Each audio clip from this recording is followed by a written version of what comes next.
Hi, Vida. Can you hear me? Hello? Hello? Hello? Ah, you can hear me. Yeah. I'm just... Yeah, no, it's not setting. We missed a couple of weeks. Last week, you didn't come on. And the week before, I think rather than let your mum know, I was on a course myself, the full week course, so I couldn't get out of it. We have to keep up with the with everything, I'm afraid.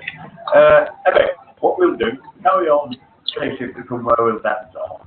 I'll pick up a couple of things that we covered last time, just to keep you up to speed. Well, I think I wanted to mention beforehand, if you've got some work that you've already produced, it can be put onto the Moodle platform, and either me or Ramon will pick that up pretty quickly and give you some feedback on it and send it back. That way, the assessment process is ongoing all the way through, and it gives you clear feedback on what you need to do, or whether it's fine or whatever, as you go along.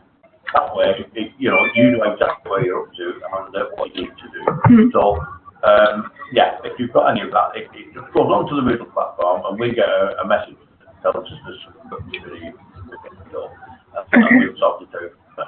Okay. All right. One of the things I've picked up on is a piece of work. It's how to create a business plan. It's a website that I've found, and basically takes through whatever you want to do, whatever businesses in these areas, just click on that and create your document. And basically, it's your business plan. It's what's going to be in it, what it's about, what your company is. You can make it all. How it actually will, what you want to do as an organisation or company. That is on. I put the link to this on the platform, so you can just click on the link. It will open for you to have a look. It's merely a guide to show you what one should look like, if you like. Because part of the one of the criteria, if you want to get a distinction or if you want to get a merit, would be to produce or to put a plan together. And that's the basis for doing that for you. So it's an additional resource, that's all. Okay.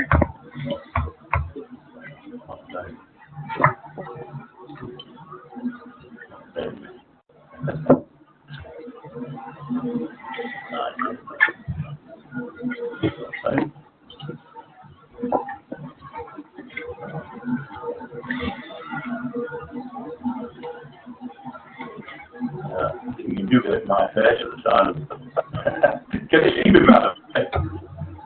Can you see me on the bubble at the side of the screen? Yeah. Can't see. It's not just a bubble screen, so I'll move that.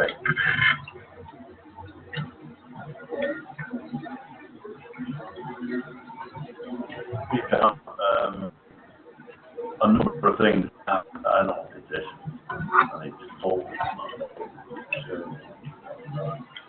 I was just putting that URL up for you this morning, that's the editor on.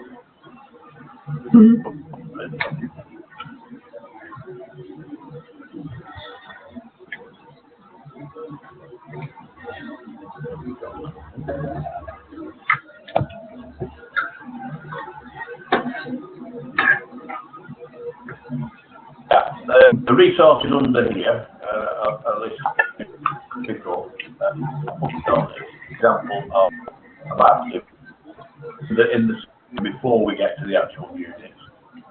So the resources for underneath the unit itself here. So, the thing we talked about, I think, was the environment and business effects on the environment. So I'll just recap that a little bit. Put that back.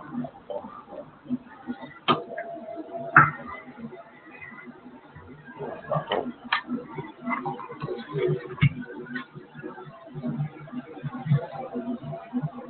This is how businesses affect the environment. So the place you work can affect the environment either positively or negatively to a very large degree. How eco-friendly the employer is when it comes to using energy to heat and cool the building, bring products into it, remove waste, has a big impact on the whole community of the planet. It depends on the business you're in. Even something the most ecological of the lot, if you look at farming, they still use an awful lot of chemicals and pesticides that are harmful to other creatures. I've got a particular interest personally in bees, and the community has been trying to get the government to release a ban on using certain chemicals that kill bees, and we've been prodding the government to say no, leave it where it is. Well, up to now we've been successful, but I dare say we may have to start again after the election. We have a new government. But yeah, all these things have a big effect on the planet itself and on the people that work in the industry. Before I went into teaching, I was an engineer, and some of the conditions that people had to work in, going back quite some time, was not very nice at all. Health and safety, which we now take for granted, believe it or not, was not in existence until 1974. Prior to that, there were many people killed actually just going to do their normal job, and a lot of things have changed in the last 30, 40 years. One of the major things you'll see in supermarkets now, you'll see ecologically grown vegetables used with none of those. That is a growing industry now, purely because of the damage to the environment that the different industries have caused over the years. Even the building, if it's just an office, the way it's actually heated or cooled or what you do with all the waste and the paper, people have started to realise that they can't just keep dumping stuff in landfill. They have to start looking at ways of using less of it, because obviously, or actually recycling as much of it as possible. I live in an area in the north of England where the council did a pact with the people about 4 or 5 years ago now, that they would have 4 waste bins instead of the usual one, and segregate the stuff for them before it was taken away. They would not raise the council tax, and in 5 years they haven't raised the council tax. But the money they got back from the people that deal with the waste, because it's been segregated for them first.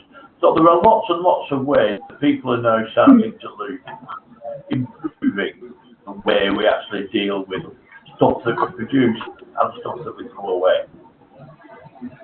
So I'm not going to read out this course. This is a resource for you to read on there, and it details just some ideas, that's all. Text, electronics and photocopies and computers can end up in landfill where they don't break down, and even worse, harmful chemicals can leach into the ground and the water goes up there. You're in traffic jams, cities full of people trying to get to work, wasting time, polluting the atmosphere. All those things are now being looked at seriously. And in London, you've got, of course, the congestion charge, where if you take a vehicle into certain areas, you have to pay. And that is not just like catching people, it's actually persuading people to say, do I really need to go there? And if they don't, go another way or do something different. If you look at the UK Environmental Agency, industrial and commercial energy use from such sources, such as electricity, transportation, industrial processes, burning fossil fuels, account up to 25% of total greenhouse gas emissions. As an engineer, many years ago, Sweden complained that the rain came acid to them from all the smoke that belched out of our power station. As an engineer, what we did we cleaned the smoke before, and this is a long time ago, so it tells you now how it's changed. We built a spray inside a building where the smoke had to go through and got washed. Basically, all the sulphur was taken out of the smoke into liquid form, and then ICI, a big chemical company, came and took it away in tankers and used it. So yeah, that was the first start I saw personally of people starting to become more environmentally friendly. So yeah, environment is so that's one of my pieces. Sorry, I've written. Some of the documents I've already written because I've been a tutor for 20 odd years now. In fact, in another week's time, I will be 73. So I've got a lot of experience in the business sector and in managing business sectors, as well as teaching. I'll put that one down. I'm going to pick up. This covers what I've done. I've tried to put the resources you got in there, matching what it's talking about on each of the tasks. So we've looked at the external factors that affect business. We've looked at carrying out a pestle analysis, describing the 3 steps to management crisis procedure. Now, identifying factors that contribute towards environmental damage. So we can look at a range of those. Explain how factors contribute towards environmental damage can be minimised. So we've just talked about a few of those. Explain how the lack of care can impact on business profitability and reputation. Well, I've got a piece on there as well, I think.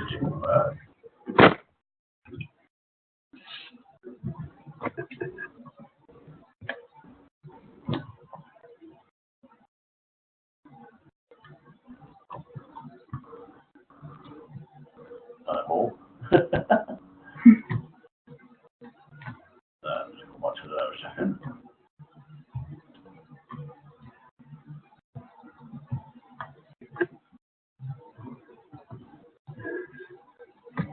Here we are. Oh.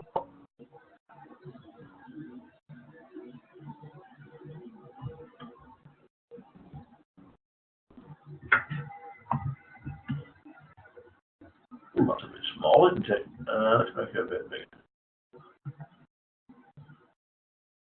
Not like it. No.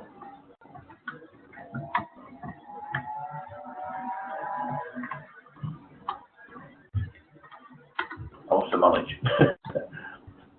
So yeah, it's how environmentalists can help manage corporate reputations. Environmentalists have traditionally drawn attention to the environment by highlighting corporate misdeeds, therefore damage to goods and reputation of those companies.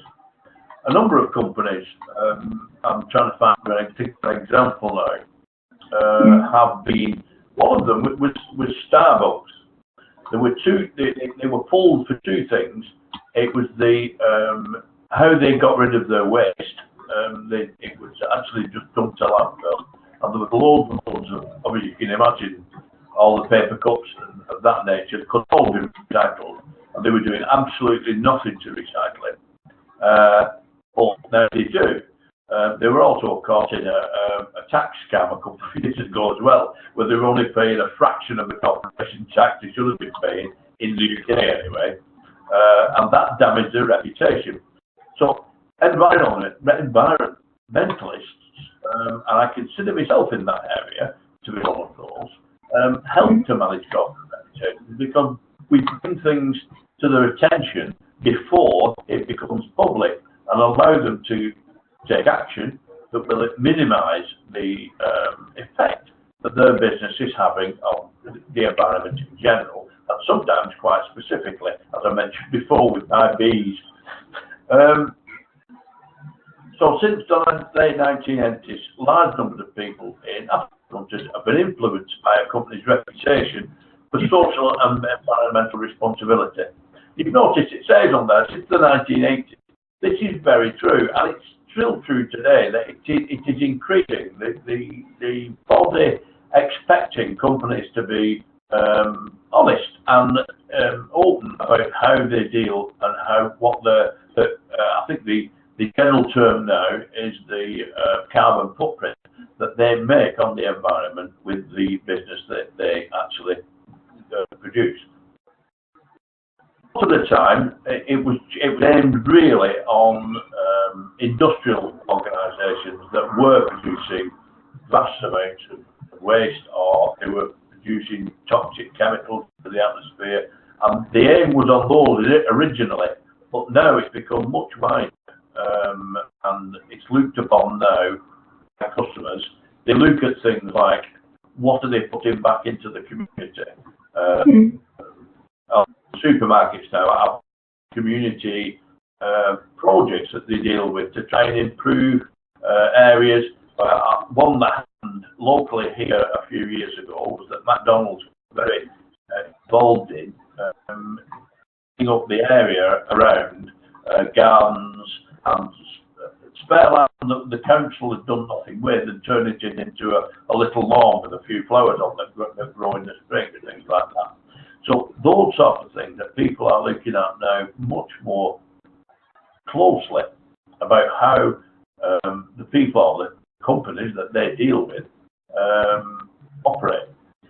And it's a big factor now. Companies are really starting to take notice. Before, it was just, certainly with industrial companies, where there'd been damage to the environment, they were fined quite heavily, but not very heavily initially, but the fines got stiffer and heavier, because what they were doing mainly at first is, oh, I paid the fine, forget it. And then all of a sudden it started to get quite expensive, and started to think, oh, we'll have to find some way of doing this that's not going to cost us a fortune.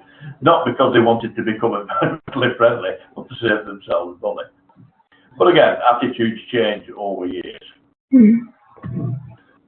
Many organisations are going into voluntary regulations, putting regulations on themselves to improve their image, to show that they are as good as anybody else at helping the environment.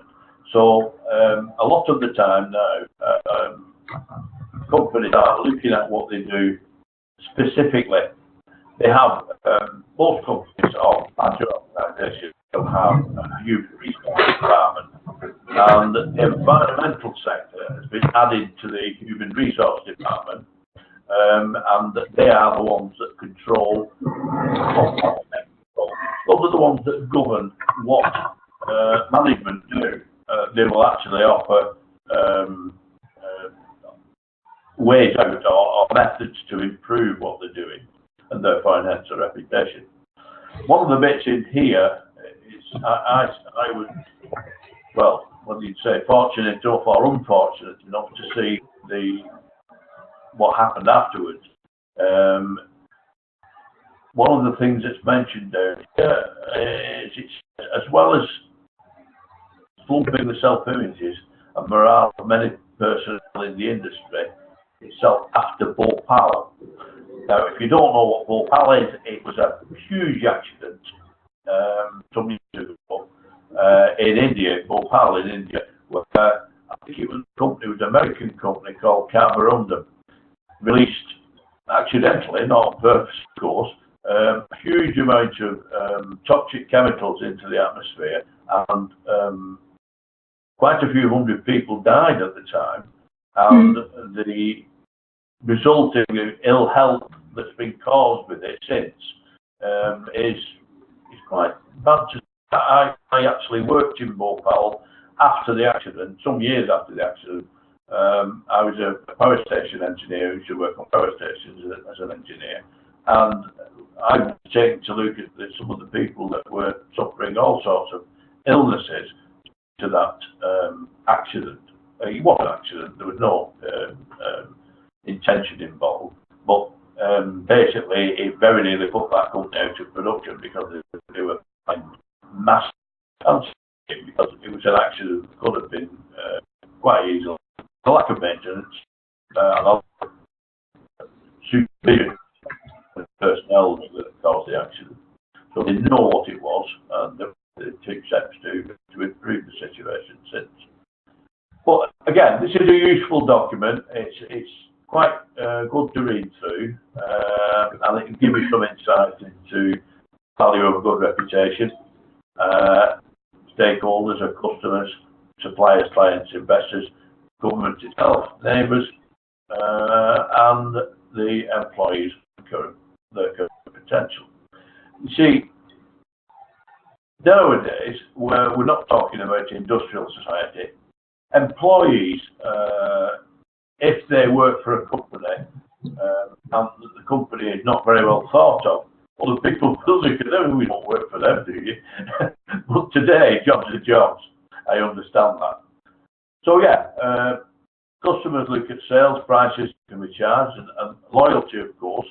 It's much cheaper for a company to retain a customer than get new ones, and that is something that you see loyalty cards. I use Cafe Nero quite a lot because I like their coffee, but I get a card stamped every time I go, and every so often I get a free cup from them. Those are just little loyalty schemes that a lot of companies don't know to maintain the base. Suppliers and clients, business prices, investors, so shareholders, and they value higher and more stable if they look after the environment. The government, to make sure that you don't breach regulations and you have a license to operate if you need one for that sort of thing. And an inference, I'll get you. One of the things I was on a course last week was it was a site safety for construction sites. It's another course I run for another company, and I had to have this course to continue to run the program. And in there, I learned the company to pick up on some of the things. Today, this is very good for the it can kill you. People were buildings that were even up to the year, they were still putting in those buildings. Now it's got to the stage now for those buildings and the equipment started to be demolished, where of any type is found. It can only now be removed. I looked at that by companies that like to operate. These companies that have been and who are the only ones allowed to actually move that type of material. There are others in other industries as well. The same thing applies, but they have a license to operate because they fulfill all the regulatory conditions that they needed to make people safe, or to keep people safe. Again, it's support from neighbours so that they don't avoid protests and complaints, and that was one of the things that boosted McDonald's in my local area to his clean-up job. What was happening was, and it's down to customers and anything else, chucking stuff everywhere rather than putting it in the bins provided. So McDonald's started to do, they put more bins out, and then they put notices up, reminding customers to put the material into the bins rather than flinging it all over the place, and it worked. The amount of rubbish that was blowing about, because obviously there is a residential area, residents were complaining that the front garden was full of McDonald's packets and so forth. It's not a very good neighbour, is it? So they embarked on that to improve that for that local area. And again, you will attract better staff if you are a moral and good company. Well, there's quite a bit on this. There's quite a bit of reading material to it you can use. When you actually, a lot of you've got quotes as to where it's from, where the material is gained from. when you actually read through any of the documentation, what I advise students to do is take notes, take your own notes from it, and then write your piece off your notes rather than off this. And then it doesn't play anything then, because this is what you've written off, what you've written and what you've seen on there, and then what you write from it eventually. It will be the same information, but it will be from you rather than cutting all and pasting off. Yeah. All of the work that you produce is put through what they call a plagiarism piece of software, and it just checks, because students do from time to time. I'll have that bit there. They'll pull it out and they'll put it directly into their piece, and it doesn't work because we get it back again. The software is operated by the awarding body as well, not by us.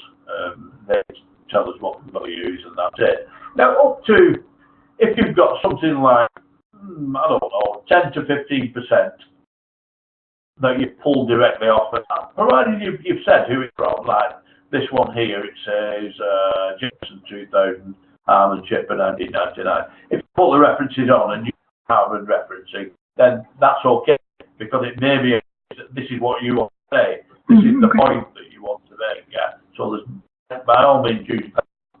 But again, always reference stuff that you've used from the material that's been provided.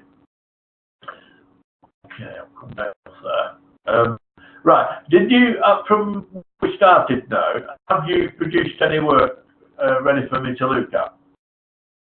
Not quite. Sorry? Not quite.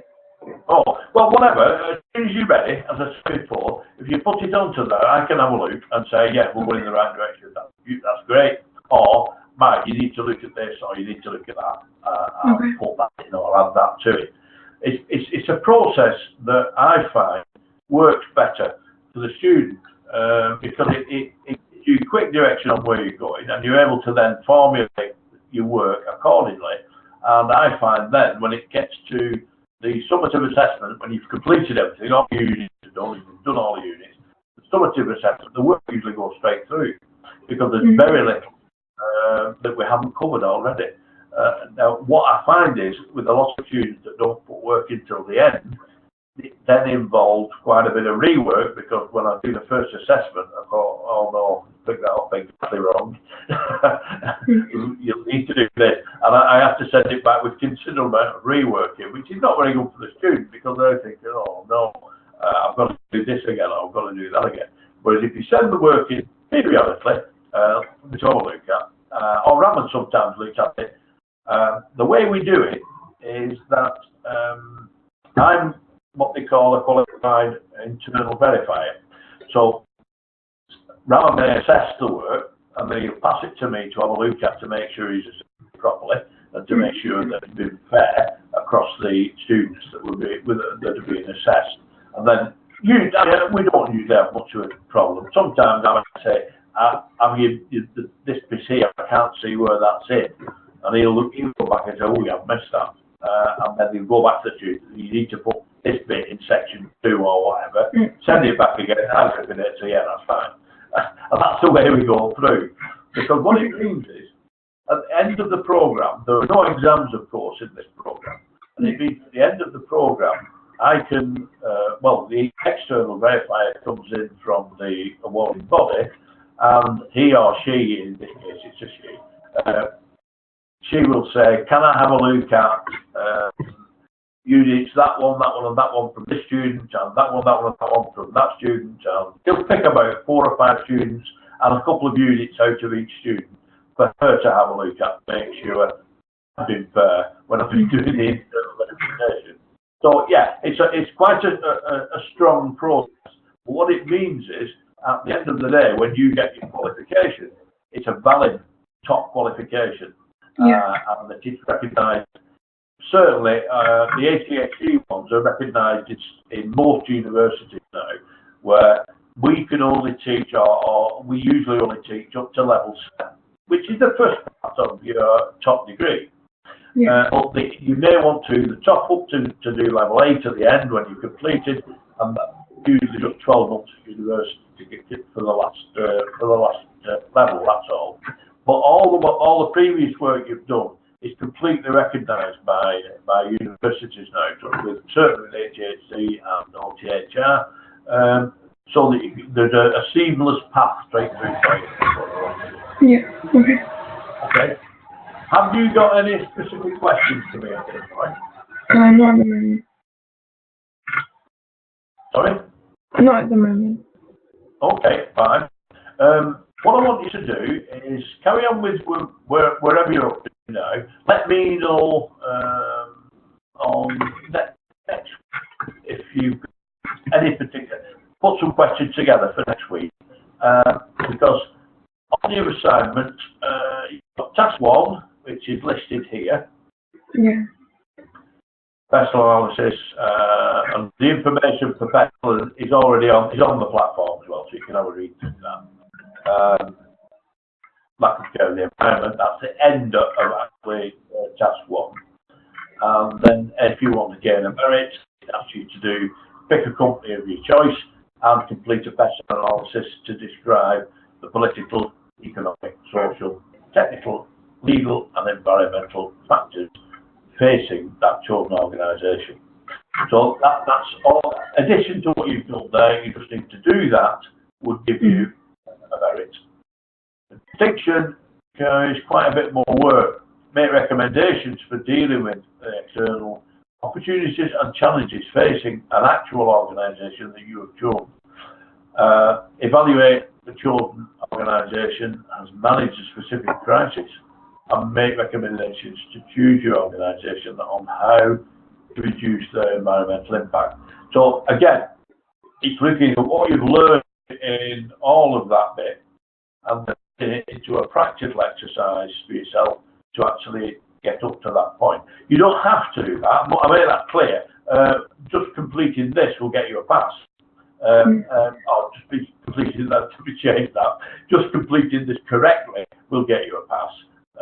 But if you feel it's an area, as I said before, some units you will take to better than others. Some of them it's a bit hard work that, and you'll leave it as a pass. Others that you can get quite interested in, it may be that you want to take it further. But that's purely up to you. Yeah. Yeah. Okay. Right. So task 2, I'm going to look up now before I'll just make a start on looking at that. Of commerce, a task form with a little booklet that can be distributed to small businesses in the local area. The booklet must include the following: an explanation of the function of marketing and how it is different, a description of the purpose of a marketing plan, a marketing objectives. He specifically asks you to add examples here, an explanation of the difference between internal and external data and information, and an explanation of the difference between primary and secondary information. Now, all of that,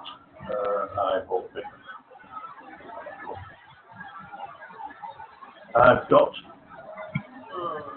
from a marketing plan, the difference between marketing and selling, an example of a marketing plan, primary data in marketing, promotion and promotional mix, the components of a marketing mix, an example of a marketing plan objectives, the advantages of ethical behaviour in restaurant. Oh, we just covered that. It's just the way I put it. I've listed it on here. But an organisational culture, which you asked for as well. Now, all of those resources are there for you to pull out, have a look at any time, read through, get some notes from, then add to your assignment as you go through. Are you okay with that? Yeah. Yeah, good. So, what I'm just going to look at this morning before we finish is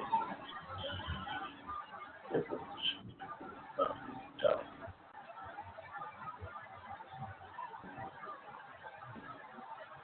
A lot of people get it mixed up, and it is quite clear and quite simple actually. Selling is there to make money. Marketing is please customers. That is the two sentences that distinguishes it. I'll just go through that. The best way to distinguish the concept is that marketing concept is more orientated towards helping the customer, whereas the selling concept is oriented towards helping the customer. In other words, sell the products, make the money, not necessarily keep the customer. This is why marketing is different. Yeah. Yeah. The selling concept, which was more popular a few decades ago. The idea was to take a product that already existed and figure out how best to sell it. This meant that the firm's only real goal was to persuade customers to buy what they have, whether the product really did their needs or not was not relevant. They just wanted to buy it. A lot of companies, I'm trying to think of an industry now that was really into this. Double glazing. Double glazing salesmen were the bane of everyone's life. They just wanted to flog you the windows, whether they were any good or not, whether they were standard, or whether they were actually what you needed was irrelevant. It was just out to sell double glazing as much as possible. I'm going back to probably late 70s, early 80s now, and this was a real problem. All of this has changed now to showing how environmentally friendly they are, how good the quality is, so that a lot of the windows used to get between the glass and steam up from whereas the other ones are protected and sealed, and the leakage and last for a length of time. Now all of those are marketing examples. Because we do this, we do that, we only use this type of plastic, we only use that type, we produce it, it's more efficient, you produce it less waste or whatever. All of those things now go into a marketing thing, whereas before, you need double glazing, we've got some double glazing here, we want to sell it to you. So yeah, the emphasis has changed dramatically. The marketing concept that the business requires to focus on the consumer needs so that they can offer products that they will need. Now, today, it makes absolutely perfect sense. Because to get a new customer costs, there's a various websites you can go on, I happen to know it fairly well. It costs about £350 for an organisation to get a new customer in advertising costs and things that they do. If they can retain that customer, then that cost obviously drops immediately. If they've got to go find other customers, they've got to continue large-scale advertising, and that's the way it works. But give you an example of that. I don't know whether you've noticed recently, but you get how many adverts do you get on television are advertising pay loans? Yeah. Quick wage and all those different things, 118. They're all offering to buy, but the interest rates on them are astronomical. Some of them are like 2,000% interest. That's the worst one. But some of the best ones are only offering 50% interest, which is, well, it's not good. It's only the customers have been involved with them and find the details and just how sales oriented they are, that they go back to them. So they've got to constantly be advertising. Yeah. Yeah. Sooner or later, I think personally, and certainly if the Labour government gets in, they'll be clamped down on. Because even one of the ones I noticed recently, there's one called Amigo loans that will make you a loan even if you've got poor credit rating, provided somebody will act as guarantor for you who has a good credit rating. But they're still charging 50% interest. Now, why should they charge that if they've got somebody who's going to pay them who has a good credit rating? There are lots of regulations that think they're going to come into force in that one. But again, that's just an attitude using that as an example of a sales-oriented company or business rather than a consumer-oriented one. Selling concept on the other hand, I mean, yeah, in summary, I put that on the bottom because that's what I said at the beginning. The selling concept focuses on the needs of the seller, while the marketing concept focuses on the needs of the buyer. The selling concept works to turn profit to cash. The marketing concept works to satisfy the need through the product. In the selling concept, the competition is predominantly centered on sales, while the marketing concept, the competition is centered on consumer satisfaction. Because consumers that are satisfied will go back.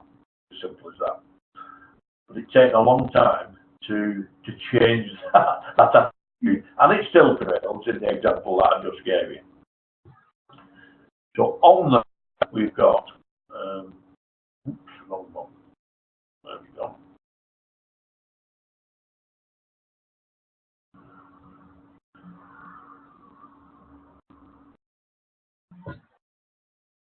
So an explanation of the function of marketing, which is different from selling. A description of the purpose of a marketing plan and marketing objectives. Now, I've put that URL for you to go in and have a look. So I'm not going to go over that specifically. I'll just make some points about it while I'm done. If you go to a marketing plan, it's got to have a number of things. One of the things it's got to have is where you want to go. So there's got to be an objective where you want to end up. And then the plan is the things you put in place to achieve that. Now, a plan can be, it can be anything from short term, I mean, that can be over a few months, to over a year, to over 5 years, depending on what the plan is about and what it intends to do. Short-term plans are things like, there's not much point in promoting or marketing winter clothes in the middle of summer. So you have a short marketing plan for certain things of that nature. If you're selling something like electronics, phones, computers, laptops, that sort of thing, you will have a longer term plan. Because of the rapid changes in technology, it doesn't need to be that long. It can be 6 to 12 months, no more. Yeah? Because in products and the phone you're using now will be able to think and you need another one. So again, that's a different thing. But the marketing is aimed, especially in the phone market, it gets people to choose basically which route they're going down. Whether they're going to go down the Samsung route, the Apple route. I say Samsung route because they're the biggest supplier in the Android section. I have Windows, various versions of Windows right from when they first started. But when I go into the office with Raman, he uses Apple software and hardware, and I must say that I'm quite impressed with it. You've noticed, all right, what, 2-3 years old now, but it's particularly slow sometimes. You're actually loading things up on the screen, and it can be quite frustrating when I'm delivering a lesson, and I'm thinking, oh, come on, do it all. And the same for the students as well, waiting for it to load. I've noticed that on the Apple one, it loads almost instantly. Now, it may be that I want updating. It may be that when I do update it, I will look at some Apple hardware rather than what I've been used to. But again, we'll look at that when it comes. But as an example of a mid-term or shorter, longer term activity, but no. Another one may be to market your company in a new country. I have worked both as a teacher and as an engineer a lot in the Middle East. And it was only recently I went over in, I think it was 2012, I was in most of the Emirates, Oman, Qatar, around there, and the number of Marks and Spencers and Debenhams organisations that are in the malls and supermarkets were enormous, and they have set out a longer-term global marketing plan to market not only their products but also the business itself into the Middle and Far East, because that's where the emerging markets are now. China, as you will know, of course, is jumping on leaps and bounds. It's slowed down this year because they need to consolidate what they've done. But the same now applying in India. There are huge moves in business in India, and the economy is growing at a massive rate at the moment. So that's where the money is. So that's where you need to market yourself and your products. Now that will be a good marketing plan, of course, and a different setup to actually get the company in front of the people to show what they can do and what they can produce. So those are just examples of marketing objectives. So we specifically asked you to add examples of an explanation of the difference between internal and external data and information, and an explanation of the differences between primary and secondary information. I think if I go down to there, I will put those on for you. Primary data, promotion and reporting mix, components of the marketing mix, for example, marketing plan. Yeah, I think you've got most of the stuff on there. What I'll do actually, as we look at, I'm actually looking at some of the other units, and as you can see, the amount of resources I've got on here now is considerable. Yeah. I've got this is a new course, I should remind you, of course. I've already got some resources on. I think for the first part of the unit, or the first task of the unit, I've already put someone for each one. Raman has put someone for unit 336, but we're not down to there yet anyway. So what I'll do, I'll add some of these, and of course I will re-look at some of these in the light of the merit and distinct sections as well, to make sure I've got everything covered on this unit for you as well. Okay. Good. Now, if you have no more questions, I'll close the meeting now and expect to see you work on this. Okay. Okay. Bye for now. Thanks for attention.